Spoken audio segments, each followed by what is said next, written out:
All right, welcome back to World History. This is for Unit 2. This is our last little video. We are going over church and government relations.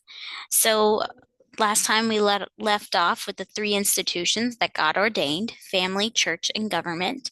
And we saw that family is the most important because it is the building block to all society. And it's the one that God created first. Now we're going to go and look at church and government and the dynamics of their relationships throughout history. And right now we're using church as a very broad term. So let's get started with state over church. So in the Byzantine Empire, the church and state had a definite relationship. So that's going to be our timeline example of state over church, the Byzantine Empire. And the church and state had a definite relationship, and the state ruled over the church. The emperor of the Byzantine Empire saw himself as the defender of the church's beliefs, or orthodoxy is the fancy term for that. And he had to believe what the church taught, but he served as its head. He could call church councils and participate in church matters, and he could even appoint church leaders. But this is going to lead to one of the greatest struggles between church and state during this period of history, and it's called the Lay, L-A-Y, investiture controversy. So whenever you see state over church, it is always a concern because it means that sometimes political agendas can be driven through a spiritual avenue. Absolute separation of church and state, which we'll touch on at the very end, that can also result in a situation of state over church if not careful. So remember, secular is not the same as neutral. There's no neutrality in big moral issues. So that's our first example of state over church, and it did not end well. It led to a lot of corruption of the church, as well as the church forgot its mission. And sometimes the leaders of the Byzantine church got so focused on acquiring power, they didn't show love to the people. Now, the next relationship we sometimes see in history is church over state. So originally it was state over church. Now we're looking at church over state. So some might argue that this is the solution to put the church over the state.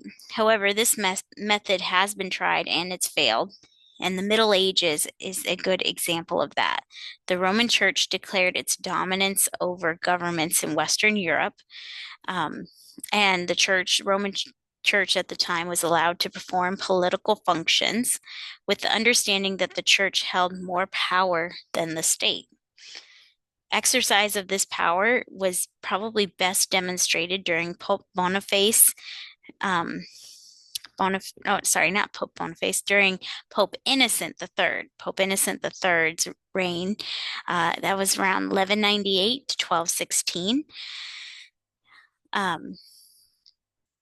Pope Innocent deposed of King John of England until he submitted to his will.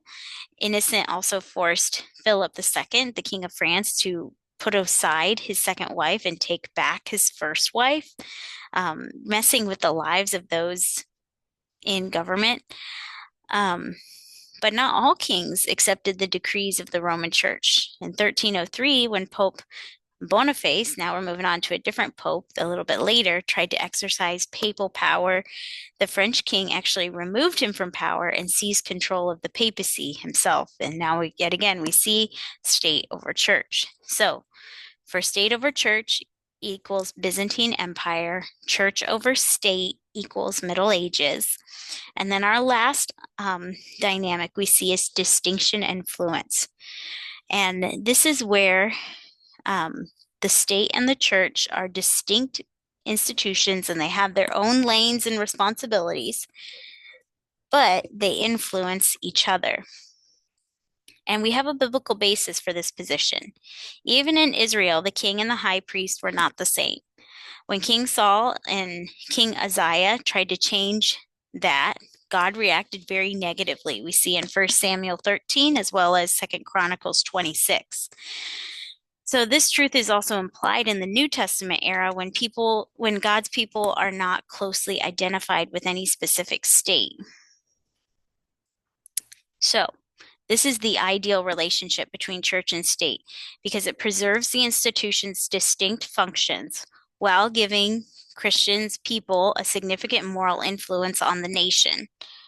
So the church would disciple people from all vocations, teaching them to observe everything Jesus commanded. And in this relationship, the church's influence would be persuasive because these people have vocations as judges, politicians, doctors, lawyers. So this is persuasion versus in the past we saw coercion. And so that is what we would affirm and go with today is we want distinction and influence.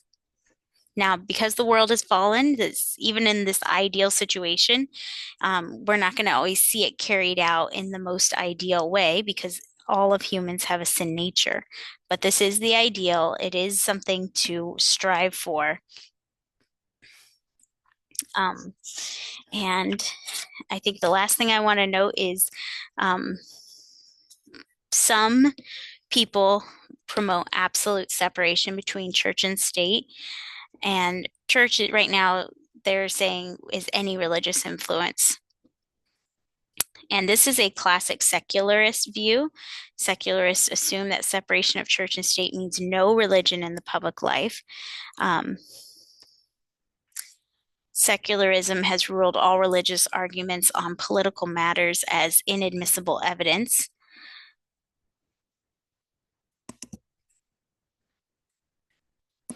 But as we go back and look at where this term came from, we see that separation of church and state was taken from a letter that Thomas Jefferson wrote to the Danbury Baptist Society, and he was actually giving it a whole different context. So, absolute separation of church and state is not healthy either.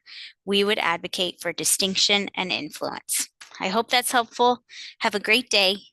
See you later.